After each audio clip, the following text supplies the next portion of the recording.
చూసారా ఒక vehicle vehicle ఏంటో తెలుసా? ఒక వికలాంగుడు ఆయన సొంతంగా ఆయన కోసము ఒక బండిని తయారు చేయించుకుంటాడు.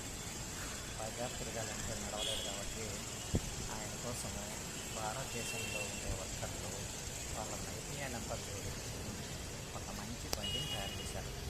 దీనికి 4 టైర్లు ఉన్నాయి, స్టీరింగ్ ఉంది, బ్రేక్ సిస్టమ్ ఉంది, సెల్ఫ్ ఉంది,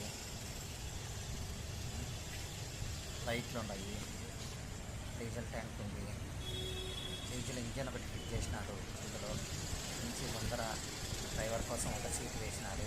వెనకాల ఎవరైనా ఇద్దరు కూర్చోవాలనుకుంటే వెనకాల ఇందులో ఇద్దరు కూర్చోవచ్చు. ఇక్కడ కనపడేది డీజిల్ ట్యాంక్. చూసారా ఫ్రెండ్స్, ఎంత బాగా ఇది